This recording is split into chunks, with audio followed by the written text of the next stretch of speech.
episode 374 of Retro Encounter, RPG Fans Occasionally On Topic podcast. I am your host for today, Peter Triezenberg, formerly known as I Have Fury, and today we are here to talk about Lost Odyssey, an oft-overlooked gem of the PS3 360 RPG era.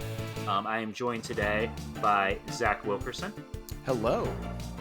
And by, I believe this is your first podcast, isn't it, Aleks? Yes, it is. Yeah, we are joined today by Aleks Franiczek, so give him a big round of applause, ladies and gentlemen. How you doing today, guys? I'm good. I played a lot of Lost Odyssey today to try to get caught up for today, but I would say other than that, I enjoyed myself, so I'm good. Yeah, I'm good too.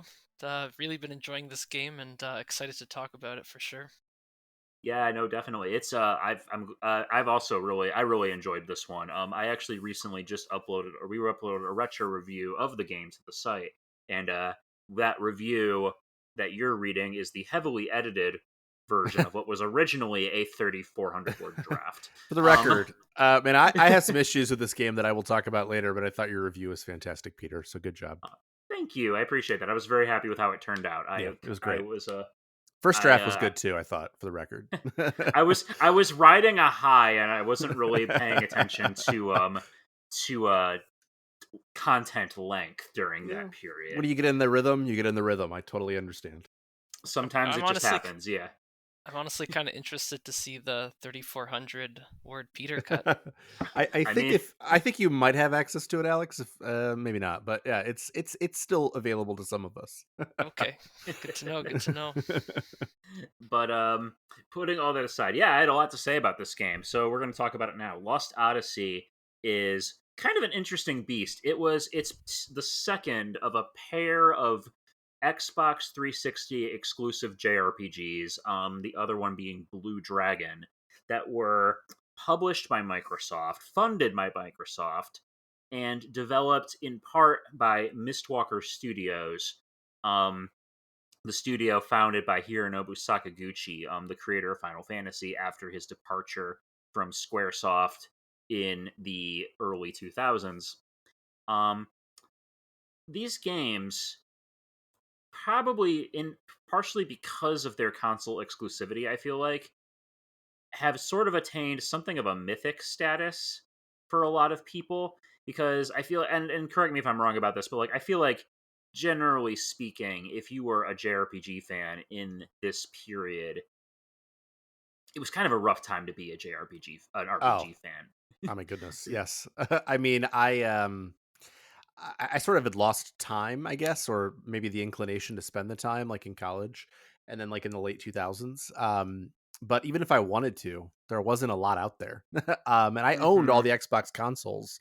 I could have played Lost Odyssey. I should have played Lost Odyssey. But yeah, it was a tough time. And I feel like it wasn't until like 2016, 2017, 2018 that we started to see turn-based really make a comeback. Yeah, and just speaking from my own experiences, I never had any of the Xboxes growing up. I only had PlayStations and Nintendos. So Blue Dragon and Lost Odyssey were always kind of these RPGs that I really wanted to play that were just out of my reach. I loved Final Fantasy growing up, and this seemed like the real continuation of that series in a way. But yeah, just last year I got an Xbox Series X, and honestly, one of the main reasons I got it instead of the PS5 was just to play Lost Odyssey. Those lack of load times are beautiful too, aren't they? Oh man! Oh my god, it plays so well. Yeah, it's smooth. It really is. Yeah, no, I also did not have an Xbox 360 growing up. We were a Nintendo and PlayStation household. I had a PS3. My sister had a Wii. And during this time, like we said, I think Japanese games were having some transition issues to HD game development. A lot of them were migrating to handhelds and or develop, and we had there was this discussion about like Naoki Yoshida talking about FF16, how they didn't want to be associated with the JRPG term because during that period they sort of took it as derogatory. I mean, there are whole videos that people have talked about that particular issue, right? So yeah, I mean, I think that whatever else you want to say about everything else that Yoshi P has said about 16, I agree with him on that.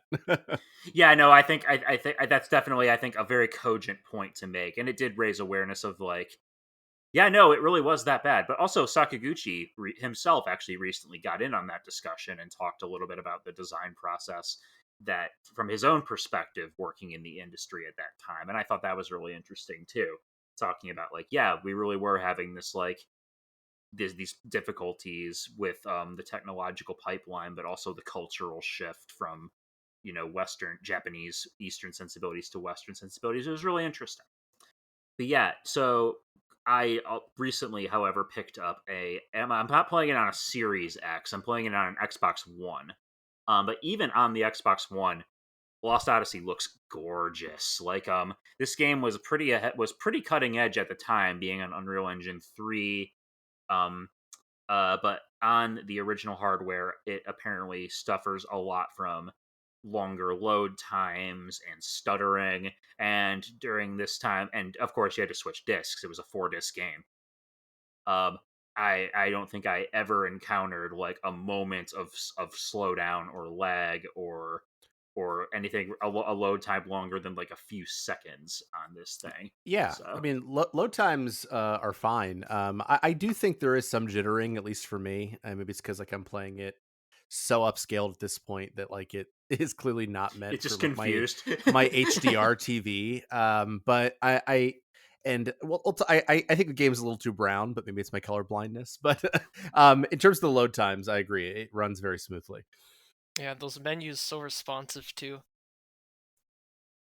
Yeah, they really are. And the fact and too, like since the combat like relies on timing, that's also very helpful too. Like that the inputs just feel really, really responsive.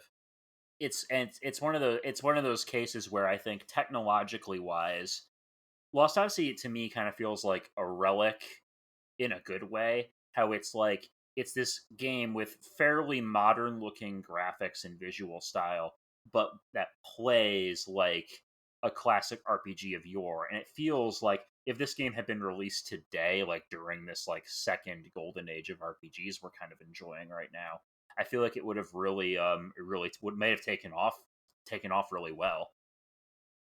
I mean, I definitely think it would do better. I think that in terms of the look, they would have to update it pretty significantly. I think because I don't love the way this game looks. Only because again, I'm afraid that it's literally a color blindness issue. Because every time I walk into an area, except for like the current one, which is I'm in the Crimson Forest right now, everything just looks so unimaginably brown. But that's true of a lot of 360 games. Like a lot of games of the era. Like I leveled that complaint, and then like I love the original Nier. Now, of course, the newer version of it's way better, but um, I feel like a lot of games at the time look very brown to me, and I'm literally afraid it's a color blindness issue. It was definitely a trend in games design around that time, and especially being we're using Unreal. It's the same engine that games like Gears of War were on.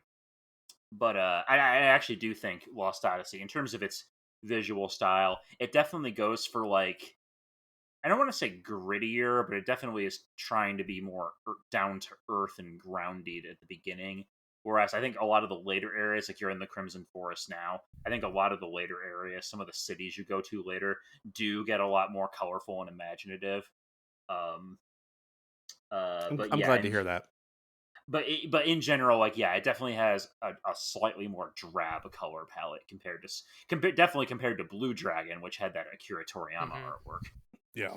Yeah, it definitely feels like there's like, because of being on the Unreal Engine, of course, almost like an aesthetic lineage to like the big party like Gears of War Microsoft titles, that have like that hyper realistic and consequently brown look to them. But yeah, do think it kind of fits for what Lost Odyssey is trying to do, like being kind of this more like mature, adult focused like JRPG. But at the same time, like that's not the best excuse to just having a lot of kind of like homogenous colored environments. No, I mean I think that there's something to that. But I think that eventually, it's interesting, and we'll get into the characters. But for like a large part, I've played the game for like 10 hours now, right? Like, and so like for me, like in the first 8 hours, I was like, oh, every time Jansen's on screen, even though I don't think Jansen's a great character, I was so excited because he actually has a sense of humor. Even if I maybe find that sense of humor troubling.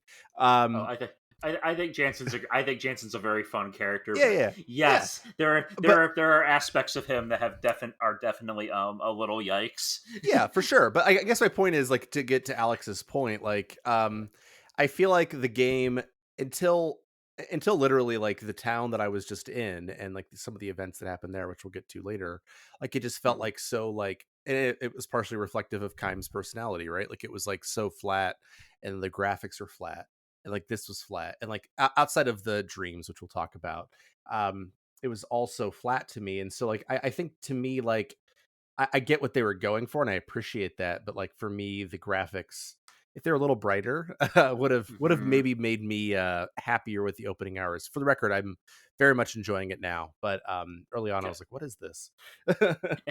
I do think the art direction really helps to carry it a little bit more than just than the color palette and graphical presentation.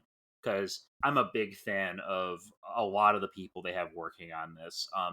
There, aside from just like the CGI artist, is some dude who worked with Sakaguchi on Spirits Within, which I think is kind of cool. Hmm. Um, but Takeharu Inoue, I think his name. Is it Takeharu or Takehiko? One second, I'm I gonna look believe this up. Takehiko. Yes, I think you're right. Takehiko Inoue, who was the mangaka for Slam Dunk, um, has a very distinctive art style, and a very distinctive way of drawing human characters. And I think that translates to the main cast of Lost Odyssey in a really interesting way. I quite enjoy that. Yeah, I do think the character designs are quite good. The clothing choices for some of them, especially the women, are a bit suspect. Yeah, Especially Ming being this kind of yeah. like I just a met her, thousand but year yeah. old queen who's been You know, and ruling then and has all accrued all I this was like, wisdom and just has her. and she has this gravity defying shirt on. Yeah. Yeah, yeah, it's Ming's something. Ming's Ming's outfit is ridiculous, and a character you'll meet later on in the story is not much better. Generally speaking, it's one of those things where I get I'm not a prude by any means. I don't mind like a little fan service in games, but at the same time, it's like aren't you ahead of state? Yeah. This game wants me to take its story very seriously, but at the very least I will say that the fan service is a little equal opportunity, because I do appreciate Keim's um midriff bearing armor.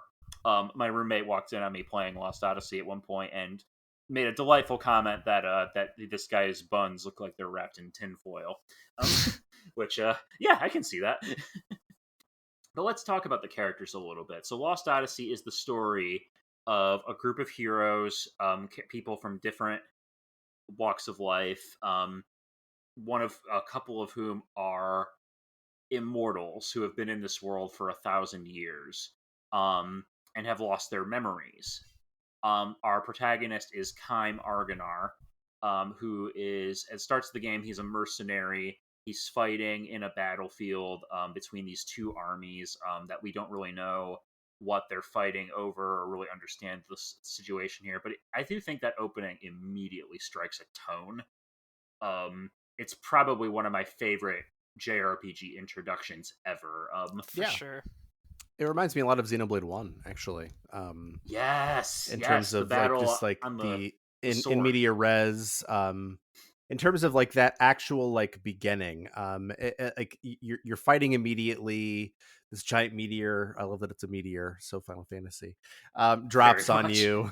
I do think that that very opening sequence, um it is the kind of storytelling that I often like. I know it's like sort of tired at this point, like the in media res, but I think it works really well.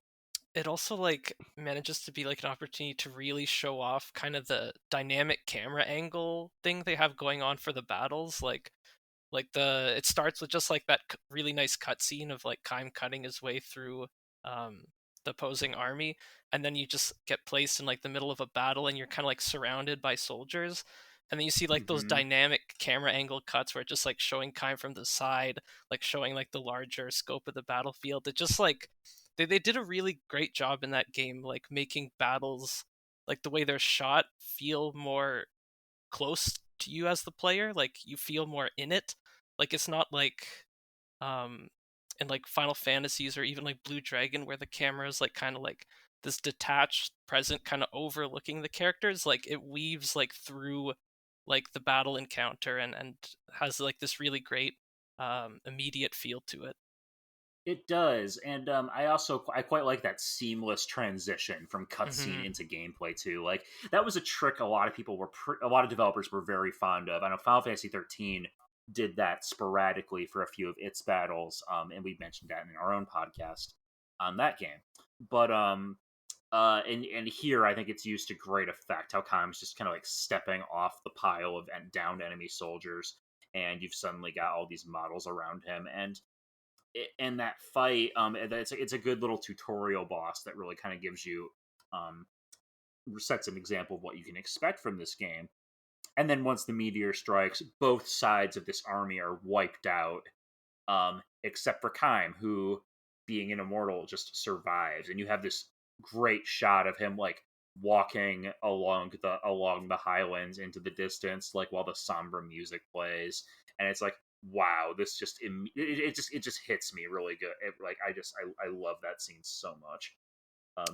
It also just like showcases more of like the kind of camera magic this game has going on, because like you get the nice battle sequence, but then when you're in the Highlands of Wool and like it's all desolate and everybody's dead and you're kind of just like moving through it, and um like you don't have much control of the camera at all as the player, but the game does this really nice job like following Kaim around and like having like this evocative feel of bringing out the character of each environment. And yeah, there's just the Highlands of Wool particularly has this just really memorable great landscape shot as you're like moving through it and back towards Ura.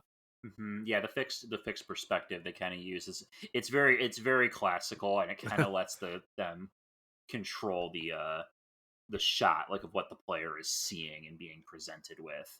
Yeah, I mean, I think that it's I get a little tired of the long windups at the beginning of battles, which I guess we can talk more about when we talk about combat. But I We will can jump say that into, yeah. I will say that I think back to like Final Fantasy X, in the fixed camera there, and I hate to keep talking about Final Fantasy, but I don't know how we avoid it here. You really Um, can't. People call this game the true Final Fantasy 13, right, right, which, yeah, it's one of those things. It's got the right. lineage by association. Yeah, feels very much like FF10 in particular in a lot of ways. Yeah, for sure. And I totally agree with that. And I think that I do like that, in 10, sometimes it felt a little constricting. And I like that they give you like this ability to like sort of slightly move the camera, Hmm. even though there's like almost no value in it in Lost Odyssey, at least so far. But you can see them sort of like iterating on previous ideas. I can't think of too many other games that have like this large 3D environment that like, has a lot going on that then has a fixed camera, but the way that they do it here adds impact. Like you can see them like thinking about, and for lack of a better term, like the cinematography of the Hmm. sequence. Sometimes I think it's a little cheesy, but I think it works in terms of making it more dynamic to like sort of watch. Yeah, and they for some reason they also made that if you do right trigger, it like just zooms in really hard on the scene. Right. I do that accidentally sometimes, and I'm like, why? I It's think I just normally do it like just to have something to do while I'm climbing like a ladder or something, and that was pretty much the extent of That's a good using that. reason, Yeah, honestly. yeah. Yeah, I do. I will say this game's ladder climbing animation is very slow. That is one thing where I kept trying to figure out how I could like zoom down it like in Bloodborne, and I was like, oh no, One no, of the this many isn't like reasons that. Nier Automata is the greatest game of all time. Nier Automata is very, very good. Um, do you remember when the original Nier was like being called Square Enix's God of War by American gaming press? Because I actually luckily I don't remember remember. that, but I can't even imagine It was an incredibly cursed little That was preview from I before think. God of War is what God of War is today. Yeah, that was before it Oh was even damn. a dad game. Yeah. All right. We game press in the mid 2000s was a time, and it failed many a Japanese game, including this one. Adam Sessler intensifies. going. So once we get to the end of the Wool Highlands, though, Kime is picked up as the lone survivor, the miraculous lone survivor of this battle. Um, and he is carted off back to the city of Ura, which is, and we get a little bit of backstory about this world. The Lost Odyssey's world is undergoing what is called a magical industrial revolution, which is effectively basically the discovery of latent magical energy inside living beings and in the world has caused a dramatic shift in technology and geopolitics, and basically this world is cascading forward very quickly, and this is why it is being so war torn at the moment. It's so the Ura were at the beginning. The armies were of Ura were engaged with a group of beastmen from a nation called Kent. And along the way, Kime is being sent back to Ura to report to his superiors so they can figure out what the heck is going on here. And this is where we meet our second character and fellow immortal, Seth Balmore, aka, I think, one of the best characters in the game. I love Seth. She is so cool. Seth's like whole thing about being like I'm an immortal pirate queen is just kind of sick. Yeah, the story is like very just standard Sakaguchi stuff of like, oh, there's like there are heroes that need to fight against the negative influence of this technological force on the world. Like, it reminds me of very much of some of those earlier Final Fantasies. But Very well, Final Fantasy that's VI in a way. yeah, especially Final Fantasy 6, but also I guess 7 being like Mako and everything. But Mm-hmm. yeah, I do think it's executed well, and I like that core cast of characters. Like just a couple of hours in, we get Kime, Seth, and I'm sure you're just about to get to it, but Jansen as well. And Mm-hmm. those three have like a pretty solid dynamic going on. Like, even though we've already talked about Jansen. how Jansen is pretty questionable in a lot of ways. He does kind of grow on you as the story goes on, but I think that they did good with having like a pretty good dynamic between those three characters to kind of get the story rolling. Jansen has a very good like I'm a womanizing schmuck to never mind I'm not anymore arc, Hmm. but at the same time a lot of his early stuff is especially even at the time was very questionable, and now we live in like a post Me Too world. Hey, maybe magically roofing a woman you just met is not the best Yeah. thing, Jansen Freed. Maybe. Yeah. Yeah, she turns it around on him, and it's funny, but at Yeah, the that's same a time, good moment. Yeah.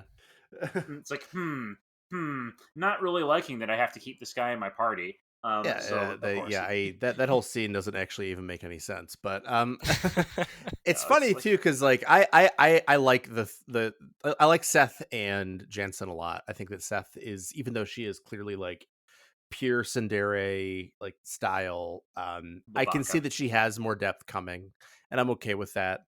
Jansen, you can already see a little bit, like at the point where I am, like he was supposed to have erased their memories definitely by now, and he hasn't. Like, and he's like sort of a classic Tales trader, in that way. But you've missed a lot of what I actually really don't like about this game, which is everything to Okay. do with the villains. Oh no, I love Gongora. I think he's terrible. Yeah, I'm I kind of think with you he's on that. great.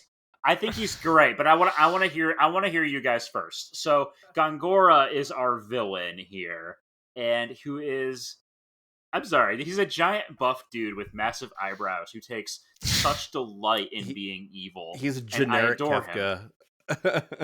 Oh, yeah, he's generic, but he's He's having so generic much and boring fun. Kefka. But he's I having so much fun doing it. it's fascinating because we'll talk about the dreams, which I'm pretty sure, I think that you mentioned this in your review, are localized by someone else, and the dreams are working on such a different level than the rest of this game that it's almost astounding. Yes, But they were localized by Jay Rubin, who's a Harvard academic. yeah, Yeah, they're stunning. But I believe he's Haruki Murakami's translator. that's amazing. But even within like the game itself, so if we're talking about like someone like Jansen and his dialogue and even his voice acting, which I think again, we're problematic or not or whatever, like he's well written, he's engaging, he's interesting. I feel like he's an interesting character. in the opening hours of this game, like everything about the council and Gongora actually felt like parody to me. Like, I'm like, are you trying to parody like bad RPG villains right now? Like, it was like, so ridiculous to me. And this gets to something later. Like, they cut back and forth to like all the Gongora stuff in like really strange ways, like in the middle of something that has nothing to do with anything with Gongora.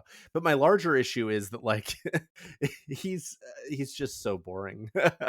I don't like Gongora. I mean, I'm glad you do, but I think that for me, like every time I have to spend a scene with him, I'm like, can we go back to the other people who actually can, like, like normal people, or like not normal I people, they're mean, immortals, but don't you get get me my point. wrong. Don't get me wrong. I think he's a cartoon character, and I think Yeah. and that works for me because I find it funny. Like I love that there is just in this universe of gritty. I mean, I don't want to say gritty realism, but like you have these fairly grounded cast of characters.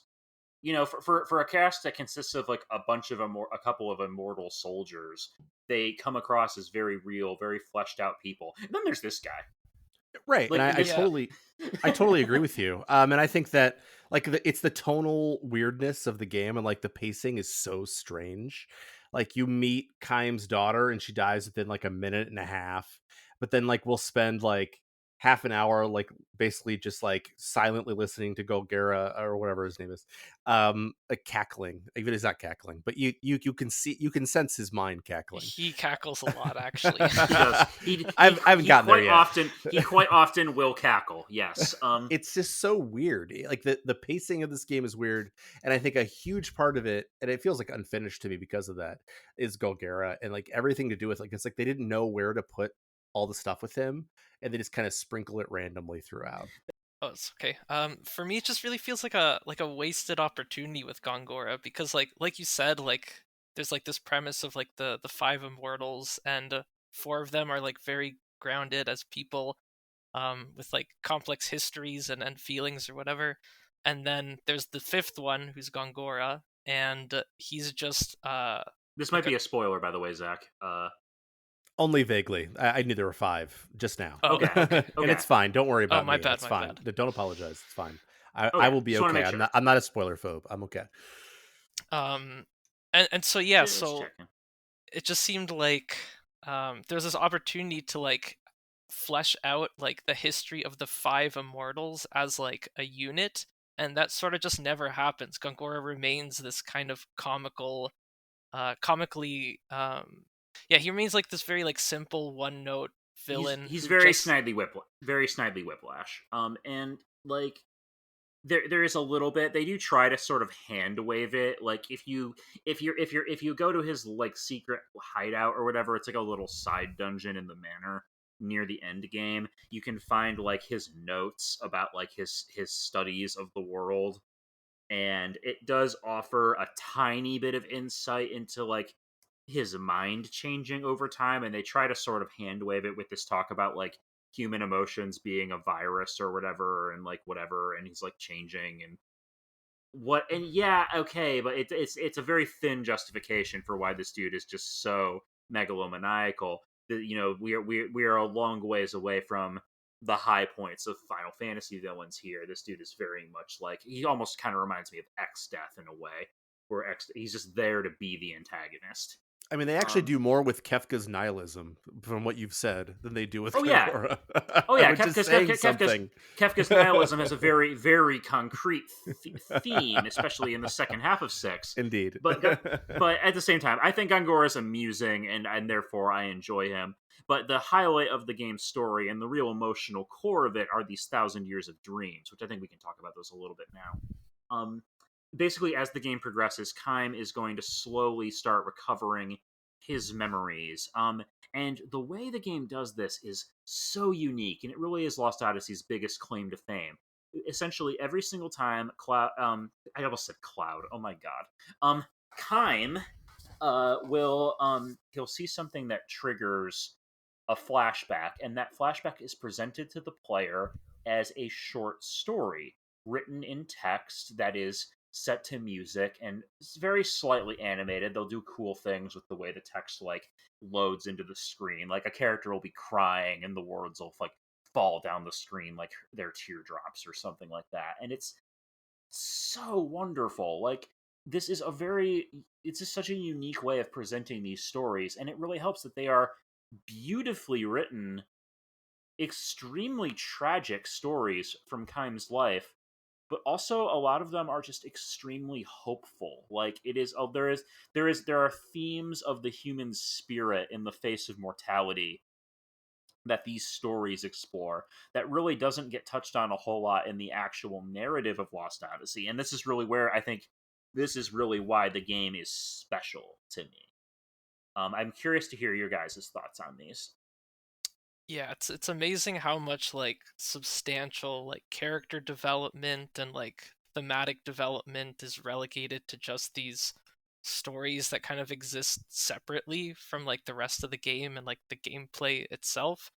Like especially like Kaim like as a character can feel like a bit wooden in the game itself, like both in terms of like kind of his voice acting and just in terms of like the general like how he's kind of developed. It doesn't go like too far really, but learning about like this millennium of experiences through like all these stories just it makes you look at him like differently. It makes you look at him as like a more complex character when you end up going back to the game itself. So it's just it really kind of shows like the potential of how like a video game can implement these kind of multimedia features that affect our narrative experience of the game as a whole, even if they kind of feel apart from like the quote unquote like game itself. And yeah, I just really wish more of the kind of like depth of feeling that is expressed throughout these episodes was actually covered in like different like cutscenes and dialogues Hmm. and character interactions throughout the game. That's Yeah. totally fair. Yeah, and I guess I'm gonna get ahead of us a little bit here, but I felt like the moment, even though like I think it should have been developed more, when Kaim meets his daughter again and she dies, and like the grief that they feel in that moment is really like it feels like it exists within the scope of those dreams. Hmm. And those dreams, I wish they were a little less early 2000s PowerPoint sometimes, in terms of the way they're presented. But the quality of the writing there is so high, that like it every time I get one, I'm genuinely giddy. And like I was trying really hard to get to the end of disc one for recording today, and I had to skip like three of them, and I'll go back to them literally the minute we're done. um, but like it sort of serves as a contrast too. Like I actually think that, and I hadn't thought about what you were saying earlier, Alex, like that it brings a depth to Kime as his wooden and I think sort of poorly voice acted character is going through it. Like to me, it was like, oh, there's like this total tonal disparity, and I think it's a thing that I struggle with so far in this game. Again, I like it a lot, but like it feels like it has this tonal disparity. But like this idea that the way they're giving depth to this character who doesn't really say anything is like a move that's being made on purpose. I like that idea a lot, and I hope that it was part of their plan. But man, like the one with the flowers and about like the flowers that die after one day. I'm not sure if you guys have seen that Oh one. yeah, yeah. Um, it was stunning. It was stunning.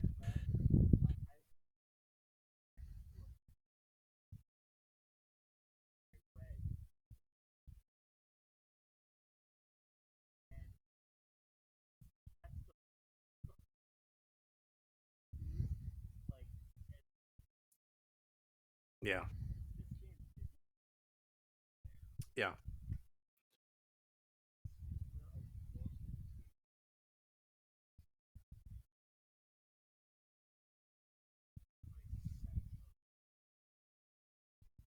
Hmm.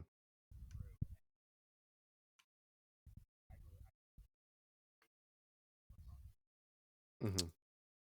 Yeah, and some of them can be like, yeah, some of them can just be like really like personal too. Like some of them are kind of like more focused on like an external character that's like kind of the focus of that individual story, but some of them like just like really show what like Kaim himself has like gone through. Like I don't know if you guys read the prison one yet, where he's just I kind of like in a prison Oh, and then they and get he freed at the end. It's fantastic. yeah, and he's just sort of Yeah. like stuck there and like kind of reflecting on like how this is like worse than death, and he's just like uncontrollably like banging his like body against the bars because he just like can't like take any more time in the prison, and it's just such a powerful, like, yeah, so powerfully written. That's a really good one. There's one later on where he's a prison guard that's phenomenal too. Oh, Like right, yeah. yeah, I look forward to that one. If yeah, this is one game where I would highly recommend doing a lot of the side content just because it gets you more short stories. Like Yeah. like I'm Yeah, there's I'm rewards for exploring doing those so. towns. I could have gotten You to the end of disc 1 in like 6 hours probably, but I was like, I'm walking everywhere in this town because I don't want to dude, miss a single one of these short stories. and honestly, I have a point to make about the short stories before we move on to the because I do want to talk about the towns in this game. But the short stories too, like it would be so easy for these games to fall back on tropes and which the main narrative definitely does. It's definitely a send up of classic JRPG tropes. And it would be very easy for these short stories to be extremely cliched or to manipulate your heartstrings or like just be about this one dude's angst. And I think they managed to be so much more than that. I think a lot of them are incredibly hopeful. I think a lot of these stories show what people are capable of when they're faced with mortality, how people make the most of their limited time on this world. Hmm. Um and there's just so much of them are just like it just comes across as being so much richer. Yeah, no, I agree. I mean, I think that they so my only criticism is that it draws a stark contrast from the rest of the narrative. And they're that's they're really the so thing. good that it's like it's weird. That's really the thing because you do sort of have to like it's you sort of have to remind me this was a joke that H Bomber guy was making in his Deus Ex video the which I really enjoyed was that like there's a line between gameplay Adam Jensen and cutscene Adam Jensen. It's like in Lost Odyssey there's a fine line between Thousand Years of Dreams Kime and video game Kime. Like, and I do think that those stories do help to flesh out, like, okay, now we know a little bit more about this character and sort of why he is the way he is. Though I think it's actually more effective when you get there's a couple of those that aren't even for Kime. There's a couple for Ming and for Seth as well. And those ones actually do, I actually think are fairly more effective at helping you understand these characters' frame of minds. Yeah, and they feel more tied into like direct moments in the game themselves. Because I'm pretty sure like those ones, like none of them are optional either. Like they all come at very No, specific moments of the game and like offer like very substantial character development for those characters. yeah, they do. They're directly related to what is going on currently in the narrative. Ming's especially is really good. Um, Hmm. I did want to talk about since we mentioned again we're exploring towns. I this is again from a period to make a direct comparison to Final Fantasy 13, which I want to do because again a lot of people really like to call this game the true Final Fantasy 13. Even though I like that game for all its warts, it one thing that game was very heavily and rightly criticized for is that the world it presents is not does not feel lived in. It does not feel like a game world that you can like inhabit. There are no NPCs to talk to, very little in the way of actual side quests, towns, things to explore. It's just straight on through the narrative. Lost Odyssey's towns are dense. Like there are NPCs to talk to, there are mini games to play, there are side quests within side quests, there are like hidden treasure chests that you can like go out of your way to find. Like there's so much stuff to do in these towns, and as you're exploring them you're going to be interacting with the game's systems in new and interesting ways. You're going to be finding more short stories, you're going to be unlocking those the music sheets for that stupid rhythm game that you have to do to get one of the best accessories in the game. It's worth doing but it's dumb. um you can you'll find side quests, you'll play little mini games like hide and seek with these kids or whatever, or you're gonna like uh I don't even know. There's a whole bunch. There's just a whole bunch of stuff. There's a casino later on in the game, like things like that. Like, and it just feels so that world, despite being this fantastical place, feels very lived in, and I appreciate that tremendously. Yeah, I mean, in some ways, it feels like a latter days Dragon Quest town, like where I'm like going into every single house, checking every Yeah, single drawer, looking at every single thing. I've got And to I'll admit investigate that all these pots. I have to Right. probe all the pots. And I really wish that, like, when I put my hand in the pot, like, I would get the item a little faster. I don't have to wait for it to rise out, but it's fine. Yeah, there's that. There is that. It adds uh, up over time. it does, yeah. But I find the town's a little overwhelming. Like, there's so much to do there. Like, it feels like, again, this gets to sort of one of the. I like the towns, but like it's like you have these very linear sort of dungeons, and then like you get to the town, and there's so much to do, and I'm afraid, because I know this is a disced game. Like, if I move on, I'm gonna get locked out of things, and that's my guess. And you don't have to tell me if I'm right or wrong on that, because I'm gonna keep looking in the towns. But Actually, not really. okay, that's good to know. I used a guide for this game, full disclosure, because Oh, I okay, actually did want to do a lot of the side content because it actually is really worth doing. And yeah, if you you can make a completely broken character build in this game very easily. that We sounds can good. talk about I like a broken combat in a bit. character build. But Yeah. yeah, I thought they were a little overwhelming, but I do agree with you. I like the density of them. I like that Mhm. even though they're very large, there's a lot to do in them. But I guess my completionist tendencies make me worry that I'm missing something. So No, I feel that. I spent like 2.5 hours in this town right before the Crimson Forest, and I'm like, I know I need to finish, but like I can't leave anything. I mean, you want Yeah, to make sure you get those 1,000 Year of Dreams episodes, anyways. So Right, exactly. yeah, I don't think there's anything you can. Nothing springs to mind that you can be locked out of. You can, and by the end of the game, you will have free reign over this overworld, which is fantastic. There's and a ton of stuff opens up, which is awesome. In terms of like the dungeon design too, they also get a lot more complicated in the later game. Like they're still fairly straightforward point A to point B in terms of where you're going, but there is a lot more like puzzles and stuff, like actual puzzles. And if you want to get all of the treasure chests, it can take some doing. Which I kind of like though, because I feel like dungeon design is kind of a lost art in RPGs these days. In terms of this game's combat, when you're actually in fights, this game is a turn-based battle system. You have up to 5 party members, and you and your enemies face off in a row. It kind of works like in Final Fantasy 1 through 3, where you're going to enter the inputs for your entire party, and then the turn order is going to be affected by their agility stats, as well as what action they're doing. Like spellcasters will sometimes have to take longer to cast their spells, and you can have abilities that can speed that up. And if they get hit a lot, that can actually slow them down. Um, there is a turn order displayed in the bottom corner of the screen, very similar to Final Fantasy X's turn order, although it's a little less critical to the game's proceedings than in that game.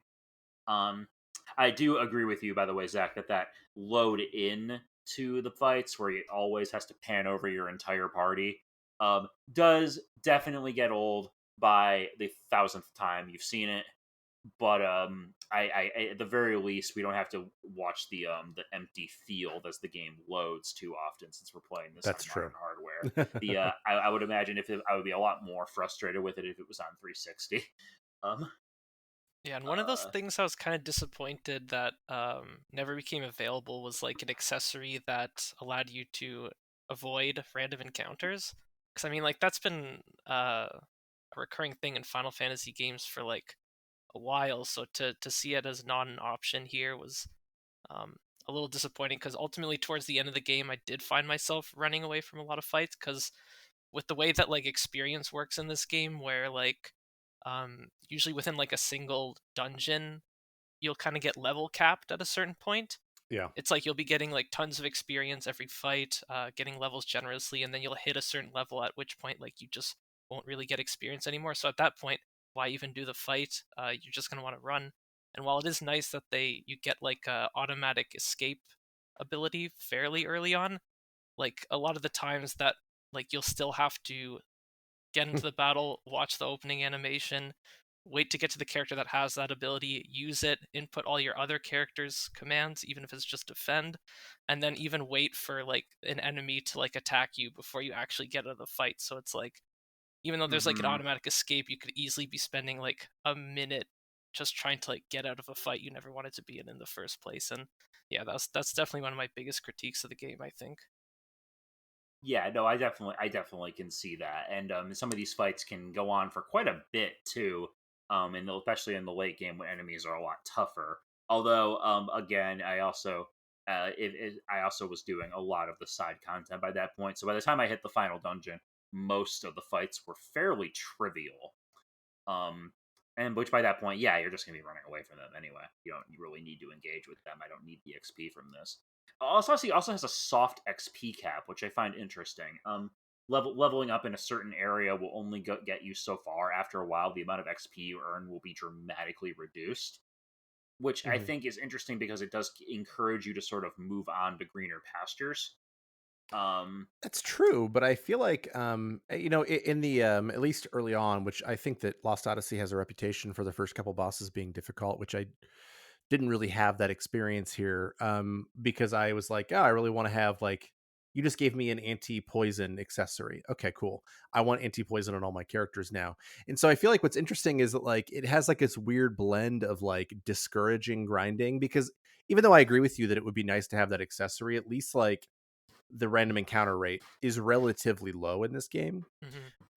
Yeah, It's it's not not like Breath terrible of by Fire any 2 or means. something. It sort of rewards grinding, at least in the early game. Like, I know I want this accessory idea or this accessory skill on all my characters. And then when I get to the boss, I'm like, oh, you have a poison skill. I'm glad I have that now.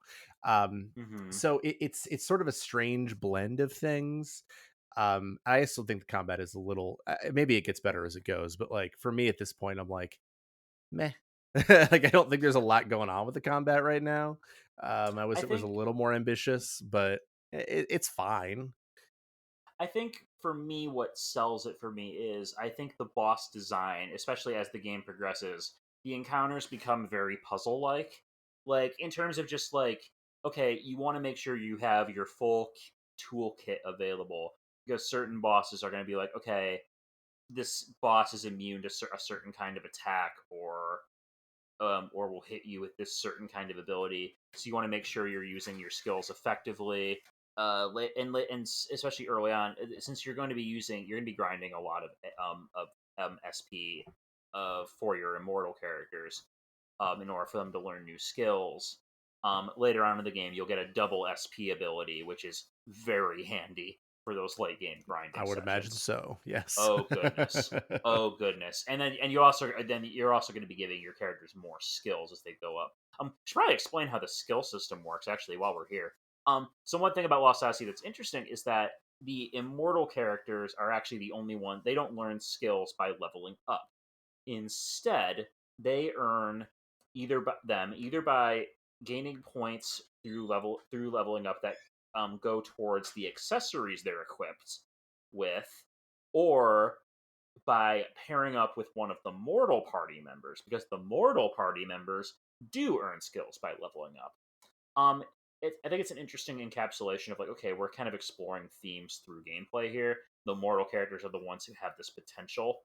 Um, but also it gives you quite a bit of freedom in terms of how you build your party, especially early on. Like, you can prioritize which skills you want to have on your characters, and it does work a really long ways for making your characters into an unstoppable killing machine because you'll just get all the best skills off of these accessories, put them on your immortal party members, and all of a sudden they are just unstoppable. Um, it's very Yeah. fun. I quite like it. Yeah, Kind of reminds me of Final Fantasy IX. yeah, for sure. Except, you mentioned that kind of like thematic connection of like having the immortals essentially learning from the mortals through the skilling system. And I just think that's such a great idea, and it really ends up tying in back into the Thousand Years of Dreams thematically in a meaningful way. I feel because like those stories are ultimately about like Kaim and the others kind of learning from their encounters with mortals, and here they're Mm-hmm. kind of doing the same thing with the party members, which is very cool.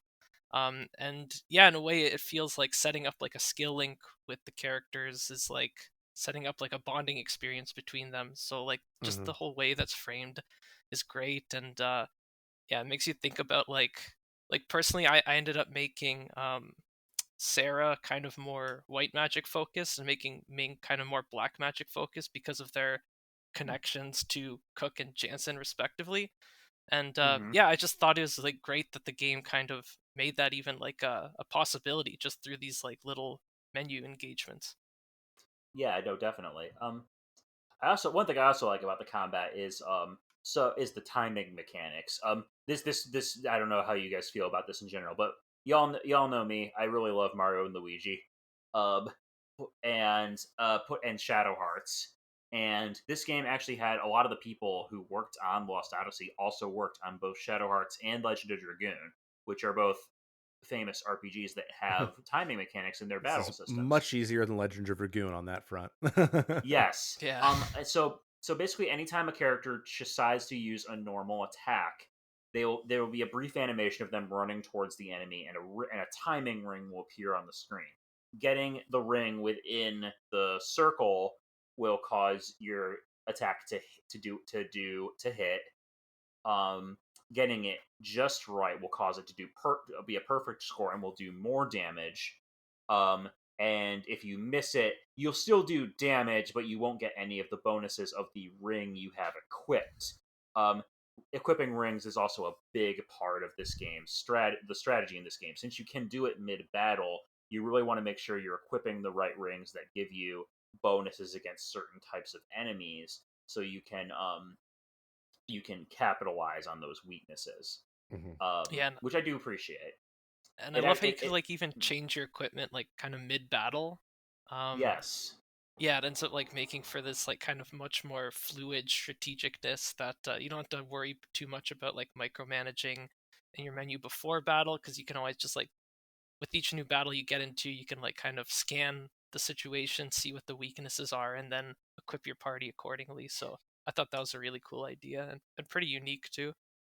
yeah, definitely. I did enjoy that aspect of it a lot. And yeah, just that I do want to just shout out like that kind of just the haptic feeling of like holding down right trigger while your character's like charging at the enemy you're attacking, and just like letting go at the right time. It feels really good, like fantastic audio visual feedback on that. Like It because really I does also feel, yeah. yeah, I even like played some Blue Dragon before the podcast just to kind of have like a point of reference there. And it tried to do something similar with like when you cast a spell, you have to like hold a button and like try to get at the right point of like a meter. But in comparison, like it just felt like there was no feedback that made it feel nearly as good as the ring system to Lost Odyssey. So yeah, that audio Yeah. visual feedback just adds a lot. They really nailed it. It's interesting too because like so many other games have tried to do it. Like I played a game called what's the heck's the name of that game? Crease Tales. um that Oh tries to yeah, do like sort of a timing based attack thing. But like the feedback isn't quite right. And like the timing of every attack is a little bit weird. And so I do appreciate and I agree with Alex, like it makes the battles feel like the battles that in and of themselves don't have a lot going on. Like they are very basic standard really Final Fantasy 3 style turn-based combat. But it takes it and makes it feel more dynamic. It makes it feel bigger. And I like that. And I think the ring element definitely helps bring it more alive as well. no, absolutely. Yeah, we've talked a lot about the gameplay, but not we of Lost Odyssey so far, and our likes and dislikes with it thereof. As far as the early part of the story goes, it's definitely it's definitely hasn't quite hit its stride at the very beginning. Essentially, Kaim and Seth are tasked by Gangora and the Council of Ura to go investigate the source of this meteor that destroyed their army, which appears to be linked to a magical doomsday weapon that they're building called Grand Staff. And oh boy, they do love to always call it Grand Staff, no matter what the context is. It would It's definitely one of be at the. the center of the bingo card for Lost Odyssey. It's like, yeah, take a shot every time they say Grand Staff. I will say that of the early console scenes, that is very clunky in terms of how that is delivered. Um, I agree. I think you get used to it after. Maybe I don't know if it gets better. I think you just get used to it. But Gongora, however, is the head of the Grand Staff Project and obviously wants to use it for his own, probably nefarious ends. And so he sends Jansen along with you to keep an eye on you. He gives Jansen that magical orb that is in case that he can use to wipe Kaim and Seth's memories if they ever start to return. So clearly he has an agenda there, which Jansen doesn't do because Jansen is a good boy, apparently. And then we have our initial run through. When we actually get to Grand Staff, we find the place is essentially falling apart. You have the boss against the giant worm thing, which totally looks like a sin spawn. Like, am I alone in that? That the thing that it spawns its little minions. They remind me a lot of Sin Scales from Final Fantasy X. Yeah, I definitely see that now that you mention it. In fact, I could think of now like a couple of major monsters in this game that give Sin vibes. Yeah, the art direction is definitely doing a lot of work to remind me of that for sure. Once there though, we are interrupted by a third party that is interested in the Grand Staff project. This being General Kakanis from the nation of Numara. And if we want to talk about cartoon villains here for a second, I know we have our issues. I know we have our issues with Gongora, but I think Kakanis is like way worse. I mean, I agree. I just think that's like just the way they write villains in this game so far. I mean, maybe that'll change, but it doesn't seem to be the case It does so not far. change. Okay. And the voice acting is worse too. Like, I think Angora's voice acting is pretty bad. That guy, I can't remember his name, General Cork, whatever. Kakanis. I think Kakanis. I think his voice acting is horrible. So it's interesting. He sounds like Gaston, but like in a bad way. Yeah, in a bad way. Yeah, I agree. It's interesting because I think some of the main cast voice acting, especially Seth and Jansen's, are really fantastic. Just like it's like they definitely did it on purpose, but it's not He's a very purpose hammy. that I appreciate. Yeah. But Kakanis essentially wants to seize Grand Staff for himself so that he can use Numara is generally seen as a peacekeeping nation. He wants to bring peace by subjugating everyone else, which, I guess is one way to go about it, but the Queen doesn't see it that way, so he effectively sees her as a figurehead, and it has the real political power in Numara. Jansen tries to make off with her. She reverses the situation on him, which is great. Once we get into Numara and we're let go of, is where we actually get to meet Kaim's daughter Liram, who we've been having flashbacks to up to this point. Am I going through this too fast, by the way, guys? I'm sorry. No, that's good. I mean, there isn't a whole lot of story early on in this game. You've covered it all. Don't worry. we've kind of covered. Yeah, that's the thing, is that we've kind of covered it through our discussion as we've gone along. So I don't want to make sure I'm missing anything. But at the same time, yeah, it's like, okay, well, we after we released into Numara, we end up meeting our next Kaim's daughter, who is on her deathbed, and we also get to meet his grandchildren, who are our next two party members, Cook and Mac. So what do we think about these two? I like Palom and Porum a lot. That's who they are. They are the Palom and Porum of this game. Yeah, I think they're both really good characters and like have an obvious dynamic. And I was mentioning this earlier. Like, I really like the moment, especially like the moment. Sometimes the mini games are a little bit weird. Like, it's like, oh, your daughter dies, now go gather 10 sticks. Which I wasn't super crazy about that, but I do like that they try to pull into the gameplay, like you being involved in this grieving process. And I like the torch lighting. Very easy mini game. I thought was actually kind of lovely. And all the cutscene direction around that I thought was amazing. So far, like, I think this game is sort of fine, except for that moment right there, and obviously the dream sequences where I was like, okay, this is excellent. And yeah, I think that the characters are both well drawn quickly. I wish we had gotten to know the daughter a little bit more before she died within like a minute and a half of us meeting her, but it's okay. It was still a really effective moment. Yeah, I honestly wish the game had more of those kinds of like integrated like story interactions going on, because I feel it's something that like a lot of the Final Fantasies, especially like 6 to 9, did a lot of, where like there'd be like these sequences where you're just like interacting with the world in like minor ways, but there's like kind of like this like you're kind of like caught up in this scenario, and you're kind of just like interacting with the characters through like the scenario. So the grieving sequence did a great job with that. That, like, now that you mention it, unfortunately doesn't really get taken on much more in the rest of the game. But yeah, that was definitely a good moment. Yeah, I think it's brilliant, honestly. And just Yeah, I think regarding it's very like Mac and Cook in general, like they're good characters. I swear, like I've heard those voice actors for them like in many places before, but I can't quite put my finger on it.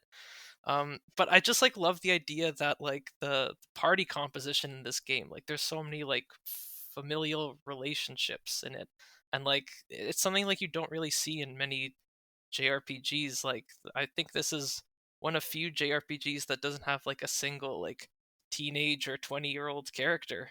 Like these characters are like full-grown adults. Our main character is 1,000+ years old, and yeah, just having like a family dynamic in the middle of like a party, it's very cool.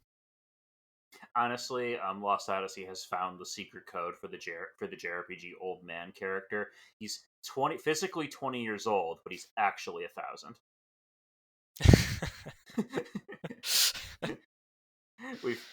We figured it out, guys. Yeah, But no, I agree with you, and I actually like that Cook and Mac are actually like Kaim's grandchildren, because I think it actually gives a real incentive for him to like actually stick around with them in the party, because it's like, oh yeah, they're not just kind of like some kids who joined up your party. They're like, no, they're family. Like, and exactly.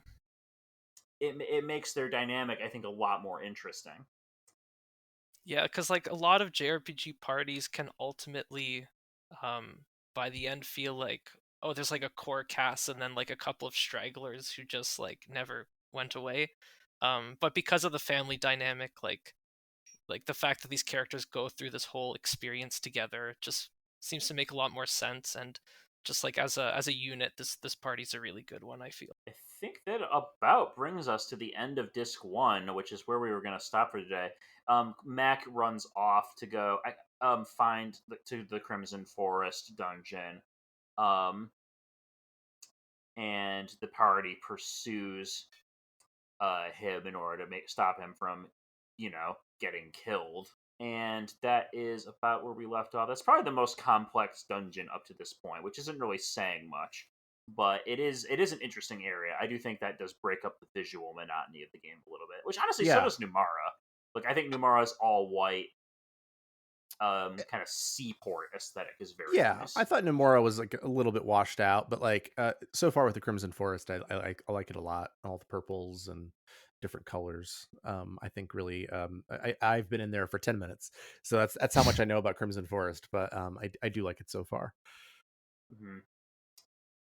Yep, you're really pretty much like right on the end there, because there's the boss fight at the end is literally the end of disc one.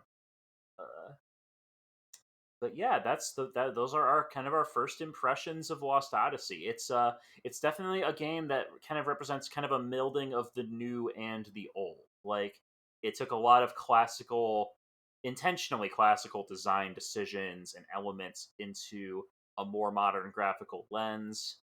Um, it definitely, I think, in terms of like its actual narrative, the like not the putting aside the Thousand Years of Dreams and the deeper themes and all that, the actual okay, the evil wizard is doing a bad and we have to stop him plot definitely is not one of its strongest aspects. But the characters, when you factor in the characters, the dream sequences, little moments like that funeral scene, I really do think this game is something special. And I'm really curious to see your thoughts on it as you get further in, Zach.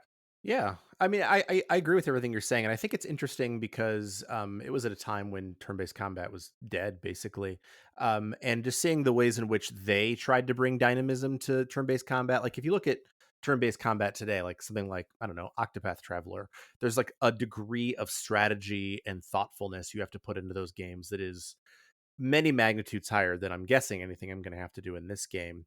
But the way that they tried, so that's the way that they try to make turn-based combat interesting today.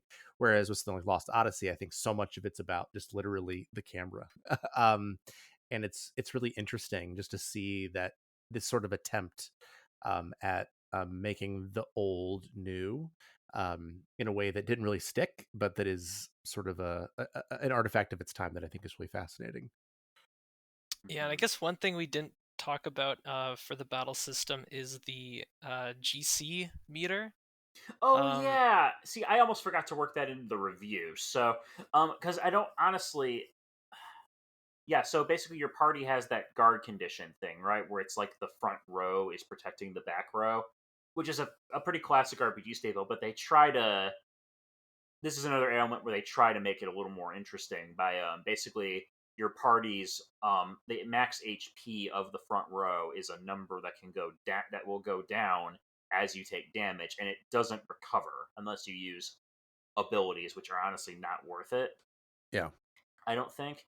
So you have to so you sort of have to break the enemy's guard condition to do more damage to their back row before they do the same to you. I do think that's interesting. I think so far, at least for me, like it has more to do with my attacks than it has to do with the attacks I receive. Like because the attacks I receive, like if as long as my strategy is right, it's not going to matter. Whereas the attacks that I have to give, like the second boss battle with all those like sort of ants in front of you or whatever they are, Hmm. insects. Like so much of that was about like killing those ants fast enough so that my attacks were doing any damage to the worm on the back, the two of them that I fought. Hmm. And I thought that was interesting. So yeah, I'd sort of forgotten about that, but I do think it's an interesting wrinkle. yeah, it has like a lot of potential as an idea, and I just wish it was like executed a little better in the long run. Because yeah, it's like for regular fights, you basically don't need to worry about it at all. Like it's not going to impact anything. It Um, really only becomes a thing in boss fights, and even then, I think it really only is a punish. I think I've seen people who say that managing GC is a really important part of this game's combat, and I've never felt like that was the case. I really only felt like it is there to make the fight harder the longer it goes on. mhm, Because yes, there are skills that can replenish the GC meter, and obviously you want to heal up after battle so that you have a full one, so your row just doesn't get immediately murked. But I never really felt like I was like super worried about it for my own party. For the enemy, definitely. Like the enemy, you want to bring down there so you can do the most damage to them. Because the back row guys just won't take any damage otherwise. Like that's when it becomes important. But it's a neat idea. I don't think it's fully developed. yeah, agreed. But do we have any other lingering things we want to touch on before we get to housekeeping today? No, looking forward to the rest of the game for me personally. I guess I'm the looking the forward to hearing your thoughts on it. yeah, for sure, Zach. I guess the one thing I'll also add, because we talked a lot about like the slowness of this game a lot, like, and like just from the ways like Kai moves around, like he's got like kind of like a very heavy realistic feel to it. Checking His pots can running take, animation is so weird too. yeah, the sprint just looks completely unnatural. But I appreciate it. I'm okay Yeah, with it. yeah. It's kind of more of like just like, are you frustrated? Here's a button to help yourself out kind of thing. Kind of like Dragon Quest 11 had like a similar thing going on with Yeah, its sprint, yeah. although that looked a bit better. But yeah, just in terms of like the how slow this game feels, like how heavy and like kind of the sense of realism and heft they were trying to capture in both like the ways you move around the world and the ways like combat is experienced, like in one way it's like very tedious, and on the other hand, I do think there's a bit of a charm to it. I suspect that might only be me. But this was like a game that I played for like months. It was never a game I picked up for like, if I had like under 2 hours to play it. I always like saved it for like long play sessions, and I did feel like I got like absorbed in kind of like the very slow kind of pace of it all, and it was just like a very like relaxing experience that I could kind of just like sit with for hours and take in. And while that's not like the best selling point, I don't think it's like it's something you like won't get in any RPG anymore, I don't feel. Um so I did kind of just like have that thought that like, oh, this is like a unique way of making like a JRPG feel um in a way that like I kind of enjoyed but also like kind of feel some tedium about. So I thought I'd just mention that. No, that's totally fair. And I think it's definitely a little more slower paced. Again, it's definitely pulling from a more classical playbook. And a lot of those older PS1 games, especially as they started to get more 3D oriented, like you go back and play Final Fantasy VIII nowadays, for example. Like Final Fantasy VIII with the constant magic drawing and like waiting for the animations to play out before the attack actually goes off, like things like that.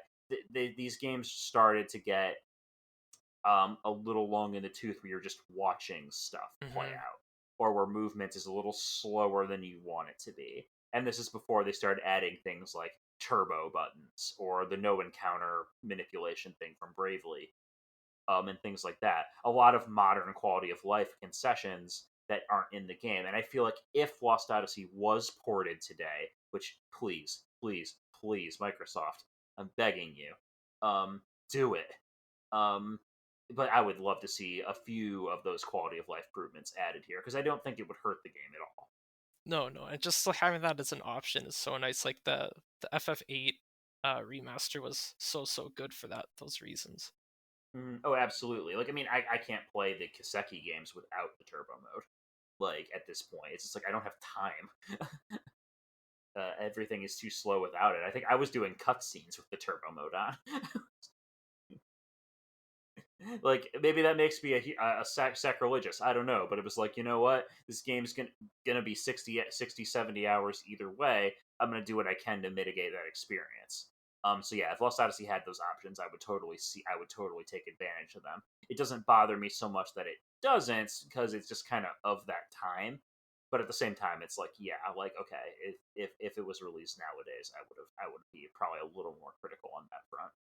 Yeah, and I will say that even though I did find some enjoyment out of the slow pace of it all, like if those turbo options were not available, I'd be a lot more reluctant to replay it for sure. So, thank you for listening to this episode of Retro Encounter. As far as social media presence goes, where can we find you guys? Starting with Zach. You can't, but you can email me, zachw@rpgfan.com, and you can also find me on RPG Fans Discord at zachw. Zach is the And wisest you among can't us. you can't find me on social media either. So, but you can also email me, and you can do that at alexfraniczek@gmail.com. And just reference like how my name is spelled to get in contact with me. Fair enough. See, both of you are wise to get off of the social media, because I am apparently locked into the nightmare hell site that is Twitter. So you can find me there at I Have Fury. You can't email me, actually. Don't try. It doesn't exist. I'm also on Discord, but I can't remember my Discord name off the top of my head, so I'm just not gonna do that, because I'm not on the RPG Fan Discord a lot anyway. So don't bother. It's not worth it. Anyway, this has been it for this episode of Retro Encounter. So we'll be back soon with more thoughts on Lost Odyssey. Thank you. Good night, and good luck.